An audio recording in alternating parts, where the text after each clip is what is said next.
Hola amigas y amigos, sean bienvenidos a este video sobre anatomía, histología y patologías del esófago. Si bien conocemos que el esófago es un conducto cilíndrico muscular tapizado por mucosa que une la faringe con el estómago.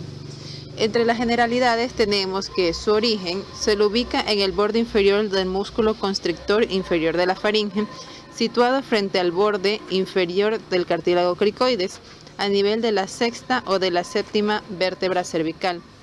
Este origen se desplaza una vértebra según la posición de la cabeza, ya sea esta flexionada o extendida, y durante los movimientos de deglución.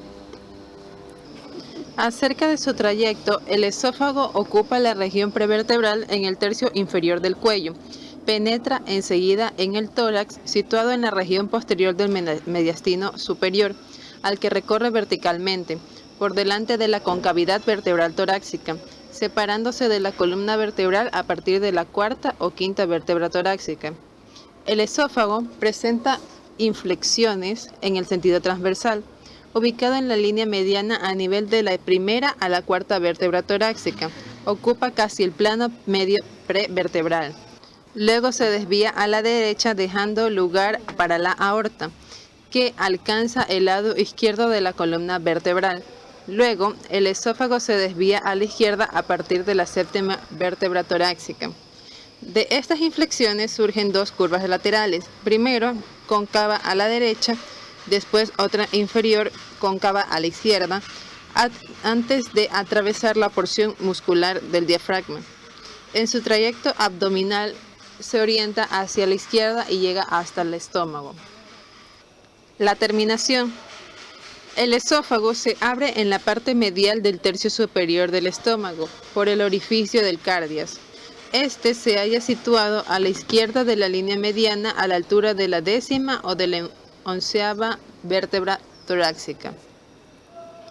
Acerca de la longitud, forma y diámetro, en el adulto el esófago mide término medio de 25 a 30 centímetros, 5 centímetros en la región cervical, 16 a 20 centímetros en el tórax, 1 centímetro para la travesía diafragmática y 3 centímetros en el abdomen. La longitud no es constante, varía con la situación del origen y de su terminación. En la flexión y en la extensión de la cabeza, el extremo superior varía unos 4 centímetros de acuerdo con la situación de la laringe. El extremo inferior sigue los movimientos del diafragma, por ello está situado más bajo en la inspiración. El esófago presenta, pues, una longitud máxima en la extensión de la cabeza y en la inspiración. Cuando está vacío, su cavidad interior, o sea, la luz del esófago, es estrecha. Tiene la forma de una hendidura transversal de 5 a 12 milímetros y sus paredes se encuentran en contacto entre sí. En su porción más inferior, los pliegues mucosos dan a esta luz una forma estrellada. Distendido, el esófago tiene la forma de un cilindro. Este es muy alargado y presenta 3 estrechamientos: cricoideo, torácico y frénico, separados por zonas ligeramente dilatadas. La parte terminal en el abdomen adopta una forma de embudo, cuya base, dirigida hacia abajo, corresponde al estómago. Acerca de la histología del esófago, tenemos que el epitelio es plano estratificado no queratinizado de 0.5 milímetros de grosor. Dentro de él se encuentran las células de Langerhans. La lámina propia aloja las glándulas cardiales, que se agrupan cerca de la faringe y de su unión con el estómago. La muscularis mucosae solo posee la capa muscular longitudinal. La submucosa del esófago mide entre 300 y 700 micrómetros de espesor. Se compone de tejido conectivo denso fibroelástico. Contiene las glándulas esofágicas, que son glándulas tubuloacinares compuestas, que producen moco, pepsinógeno y lisocima. La muscular externa está compuesta tanto por fibras de músculo esquelético como liso. El 1/3 superior es músculo esquelético, mientras que el tercio inferior es músculo liso y el tercio medio contiene ambos tipos de fibra. El plexo de Auerbach ocupa su sitio entre las capas circular y longitudinal. Bueno, acerca de los esfínteres esofágicos y sus funciones, tenemos que el esfínter esofágico superior está formado por musculatura estriada del músculo cricofaringio y del constrictor inferior de la faringe. El esfínter esofágico superior se encuentra bajo control de las fibras vagales que inervan el esófago. El tono del esfínter esofágico superior es mantenido por la continua descarga de las fibras vagales originadas en el núcleo ambiguo. El neurotransmisor liberado en estas fibras es la acetilcolina. El tercio superior del esófago, de igual forma que el esfínter esofágico superior, está formado por músculo estriado bajo el control del vago. Los 2 tercios inferiores del esófago tienen músculo liso y está regulado por fibras vagales provenientes del núcleo motor dorsal. Estas fibras inervan el plexo nervioso intrínseco del esófago. Tenemos también que el esfínter esofágico inferior es una zona de presión elevada de unos 3 a 5 centímetros, situada en unión gastroesofágica, es decir, en el cardias. Está conformado por un anillo muscular de 2 a 3 centímetros de fibras gruesas espirales que se mezclan con las fibras musculares oblicuas del estómago, por debajo del ligamento freno esofágico y por encima del ángulo de Is. La función del esfínter esofágico inferior se complementa con la parte crural del músculo diafragma que rodea el esfínter esofágico inferior y funciona como una especie de esfínter externo. El esfínter esofágico inferior evita el reflujo gástrico y cuando se relaja permite el paso del bolo alimenticio al estómago durante la deglución. Su actividad funcional está regulada por diversos factores. Cuando el esfínter esofágico inferior se desplaza hacia la cavidad torácica y parte del estómago se sitúa por encima del diafragma, se habla de hernia diafragmática por deslizamiento. Ahora trataremos sobre la deglución.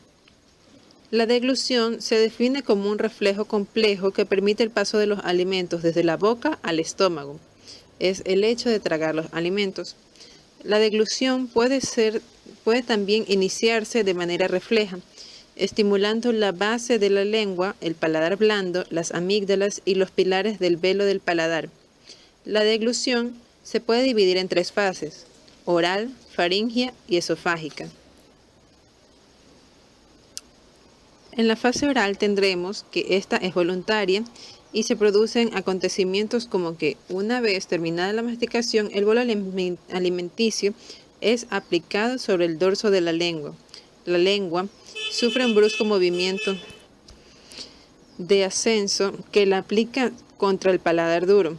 El bolo alimenticio, apresionado entre la lengua y el paladar duro, es empujado bruscamente hacia atrás por la base de la lengua.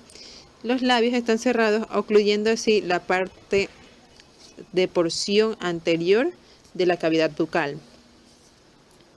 La contracción de los músculos palatofaringeos forma una hendidura en la línea media a través de la cual pasa el bolo hacia la faringe posterior. Esto limita el tamaño del bolo y protege contra la asfixia. Una vez que el bolo alimenticio atravesó el istmo de las fauces, comienza la fase faríngea de la deglución, que se caracteriza por el cierre de todas las comunicaciones de la faringe con los órganos vecinos. Después de la fase faríngea tenemos una fase esofágica. El esófago funciona como un conducto que transporta el alimento desde la faringe al estómago. Debido a que el esófago está situado en el tórax, la presión intraesofágica es igual a la presión intratorácica, que es menor que la presión atmosférica. En efecto, un catéter con balón colocado en el esófago puede utilizarse para medir la presión negativa intratorácica. La siguiente secuencia de eventos ocurre cuando el bolo alimenticio se desplaza hacia abajo del esófago. Como parte del reflejo de la deglución, el esfínter esofágico superior se relaja para permitir que la comida deglutida entre al esófago. Una vez que pasaron los alimentos, se contrae el esfínter esofágico superior para evitar que la comida regrese a la faringe. Se desencadenan movimientos peristálticos primarios que se originan en la faringe y se propagan hacia el esófago. La onda peristáltica viaja lentamente de entre 3 a 4 centímetros por segundo, tomando alrededor de 9 segundos en empujar la comida desde la boca hasta el estómago. La fuerza de la gravedad ocasiona que los líquidos atraviesen el esófago a mayor velocidad. Cuando estos movimientos no logran empujar hasta el estómago, la totalidad del bolo que penetró el esófago, se desencadenan movimientos peristálticos secundarios debido a la distensión de las paredes del esófago por los alimentos retenidos. Las ondas peristálticas secundarias continúan hasta que toda la comida ingerida sea eliminada del esófago. Cuando el bolo alimenticio se aproxima a la porción terminal inferior del esófago, se relaja. Está mediada por el vago y el neurotransmisor es el péptido intestinal vasoactivo. La porción oral del estómago se relaja para permitir que el bolo alimenticio entre al estómago. Después que la comida entra al estómago, el esfínter esofágico inferior se contrae para prevenir la regurgitación de comida al esófago. Si bien deglutimos aproximadamente 600 veces diarias, 200 veces mientras comemos o bebemos y 350 durante la vigilia, pero no mientras comemos o bebemos, y 50 veces durante el sueño. Ahora hablaremos sobre la coordinación de la motilidad esofágica. Los movimientos peristálticos primarios del esófago son coordinados por fibras del nervio vago que se activó como parte del reflejo de la deglución. Los movimientos peristálticos secundarios son regularizados por el sistema nervioso intrínseco del esófago. Si bien estas reacciones están concatenadas con los esfínteres esofágicos, ya que el esfínter esofágico superior se relaja con la deglución, permitiendo el paso del bolo alimenticio y enseguida se contrae de nuevo, coincidiendo con el inicio de una onda peristáltica esofágica. Y el esfínter esofágico inferior se presenta tónicamente activo, pero se relaja durante la deglución. Esta actividad tónica entre las comidas evita el reflujo del contenido gástrico al esófago. La actividad funcional del esfínter esofágico inferior está regulada por factores hormonales, nerviosos, miogénicos y otros. Por ejemplo, la estimulación vagal produce contracción del esfínter intrínseco, en tanto que la liberación de ON y PIB relajan dicho esfínter. Las grandes dosis de gastrina incrementan el tono del esfínter esofágico inferior. Otro punto importante a tratar son las alteraciones de la deglución y del esófago. La deglución es difícil o imposible cuando la boca está abierta. Esto se comprueba cuando se ha estado en el sillón del dentista tratando de deglutir la saliva que se acumula en la boca. La aerofagia. Las personas nerviosas que hiperventilan a veces degluten grandes cantidades de aire en los procesos de comer y beber. Después de una comida copiosa o la ingesta de bebidas gaseosas, la burbuja de gas que se está generalmente en el fondo del estómago se desplaza hacia el cardias. Cuando el esfínter esofágico inferior se relaja durante el proceso de deglución, el gas entra al esófago y es regurgitado. En algunas personas, el gas en los intestinos produce ruidos como gruñidos, malestar abdominal y cólico. La disfagia, en cambio, es un síntoma que se refiere a la dificultad para la deglución, es decir, la progresión defectuosa del bolo alimenticio desde la faringe al estómago. La deglución dolorosa se denomina odinofagia. Los dos términos no son sinónimos. Tenemos que la pirosis es una sensación quemante que asciende por la zona retroesternal desde el epigastrio hasta el cuello y la garganta, y que la regurgitación es el paso del contenido esofágico a la boca sin que exista náusea o vómito. Se asocia a veces con eructos. Trastornos motores esofágicos de la musculatura lisa.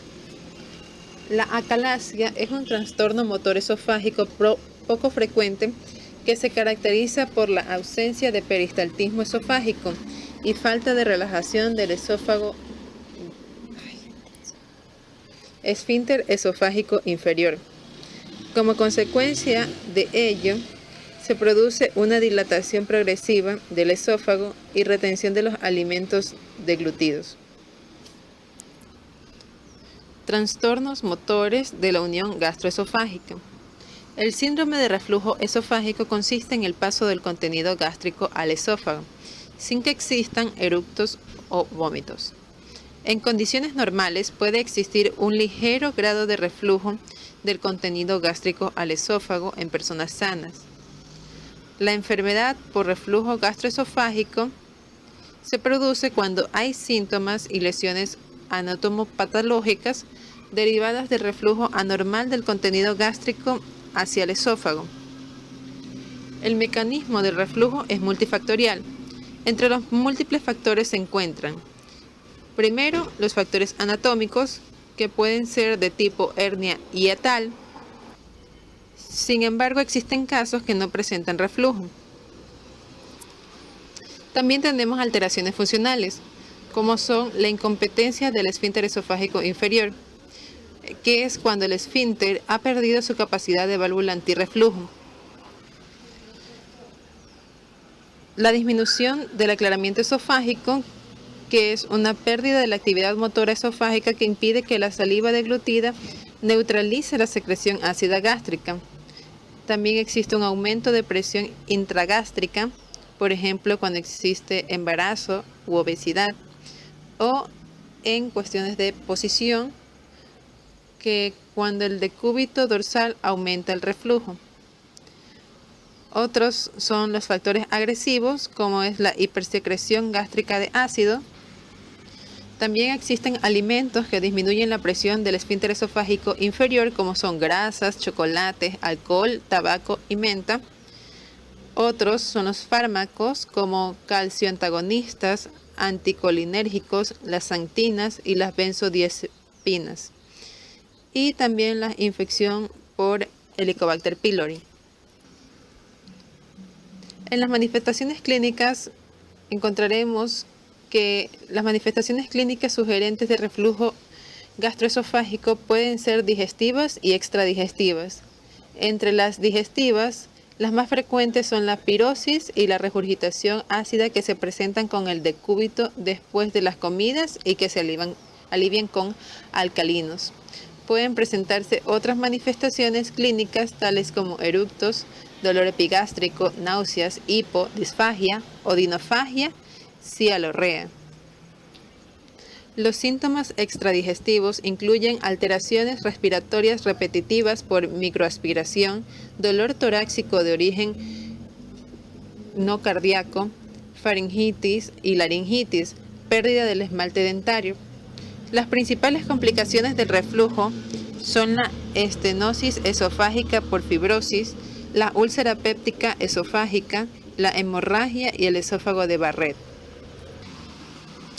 Acerca del esófago de Barrett, tenemos que el reflujo gastroesofágico produce lesiones celulares y aumento de la descamación, que se compensa mediante el aumento de la proliferación de las células epiteliales basales, como es la hiperplasia. Cuando el reflujo persiste por largo tiempo, las células escamosas pueden ser reemplazadas por células cilíndricas, metaplasia. Esta última constituye el esófago de Barrett. Las células cilíndricas pueden presentar displasias, núcleos hipercromátricos, cambios en la forma y tamaño de la célula. En un 2 a 5% de los casos, el esófago de Barrett conduce al desarrollo de neoplasia, adenocarcinoma